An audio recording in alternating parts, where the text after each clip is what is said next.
Shalom, selamat pagi saudara-saudara yang dikasihi Tuhan Yesus Kristus. Salam sejahtera buat saudara semua dimanapun saudara berada. Damai sejahtera dan sukacita Roh Kudus kiranya senantiasa melimpah dalam hati dan kehidupan saudara semua.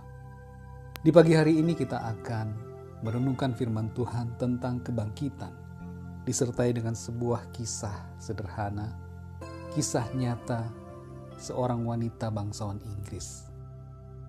Ayat firman Tuhan terambil dari Yohanes 11 ayat 25. Jawab Yesus, "Akulah kebangkitan dan hidup. Barang siapa percaya kepadaku, ia akan hidup walaupun ia sudah mati." Dan di dalam 2 Korintus 5 ayat 10 tertulis, "Sebab kita semua harus menghadap tahta pengadilan Kristus, supaya setiap orang memperoleh apa yang patut diterimanya, sesuai dengan yang dilakukannya dalam hidupnya ini, baik ataupun jahat." Saudara yang dikasihi Tuhan, hidup yang kita jalani saat ini bukanlah akhir. Ketika kita mati, kematian itu juga bukanlah akhir. Masih ada fase kehidupan selanjutnya. Alkitab menyebutkan tentang realitas surga dan neraka. Setelah kematian, kita akan mengalami kebangkitan. Orang-orang yang benar akan bangkit untuk menerima kehidupan kekal dalam surga. Sedangkan orang-orang yang jahat, orang-orang fasik akan bangkit untuk menerima penghukuman. Saya akan membahas tentang kemana kita setelah kita mati pada renungan yang lain. Namun pada hari ini fokus kepada realitas tentang kebangkitan. Saat kita mati, itu bukanlah akhir. Ada kebangkitan yang akan kita alami. Ketika Tuhan Yesus disalib, ada seorang penjahat di sampingnya yang memohon kepada Tuhan Yesus untuk mengingat dia pada waktu Tuhan Yesus datang kembali sebagai Raja. Tapi Tuhan Yesus langsung mengatakan kepadanya bahwa pada hari ini juga engkau akan ada bersama-sama dengan aku di dalam Firdaus. Firdaus itu adalah sorga, saudara. Jadi pada hari itu juga, penjahat tersebut akan berada bersama-sama dengan Tuhan Yesus di dalam sorga. Pernyataan Tuhan Yesus menunjukkan tentang realita kebangkitan yang dialami orang yang mati. Kematian jasmani sesungguhnya membawa kita kepada kebangkitan. Saudara yang dikasihi Tuhan, ada sebuah kisah di masa lalu di mana seorang wanita bangsawan Inggris bernama Lady Anne Grimstone tidak percaya akan adanya kebangkitan orang mati. Ketika ia sedang sakit keras di atas tempat tidur dalam rumahnya yang megah, ia berkata, "Jikalau memang benar ada kebangkitan orang mati, maka biarlah tumbuh pohon-pohon yang menghancurkan makam saya." Tidak lama kemudian Lady Anne meninggal. Ia dikuburkan di halaman gereja di Tewin, tidak jauh dari King's Cross Station, Inggris. Kuburannya ditutupi dengan lempengan batu pualam dan dipagari dengan pagar besi sekelilingnya. Beberapa tahun kemudian lempengan batu pualam di atas kuburannya bergeser sedikit. Lama-kelamaan muncul retakan pada batu pualam itu.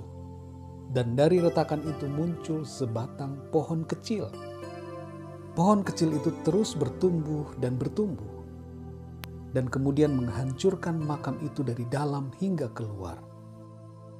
Sampai saat ini di atas kuburan Lady Anne Grimstone berdiri 4 batang pohon besar yang akar-akarnya memenuhi makam itu.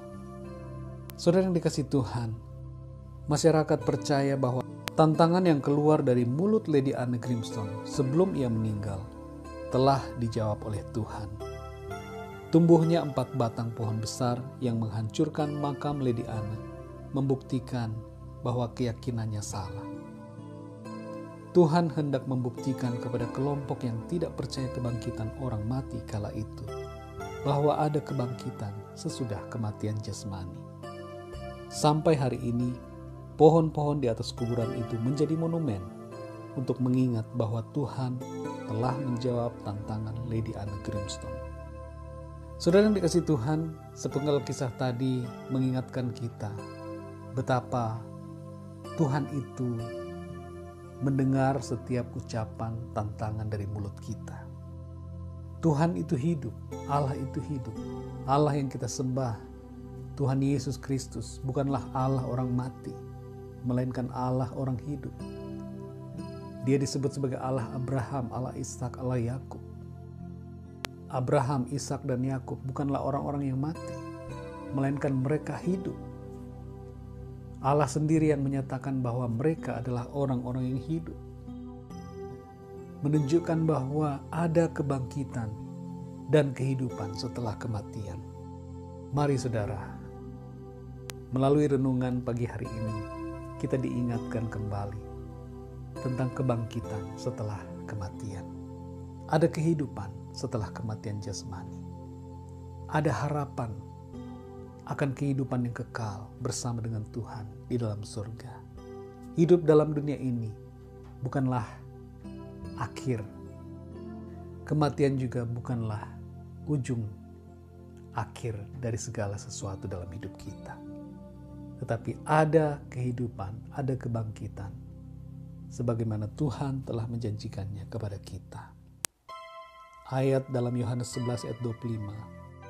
Tuhan Yesus berkata, "Akulah kebangkitan dan hidup. Barang siapa percaya kepadaku, ia akan hidup walaupun ia sudah mati." Kiranya renungan pagi hari ini memberikan kekuatan buat kita semua. Ada kebangkitan, ada kehidupan yang akan kita alami bersama dengan Tuhan di dalam kerajaan surga. Tuhan Yesus memberkati saudara semua. Selamat beraktivitas dan sampai jumpa dalam renungan yang berikutnya. Haleluya.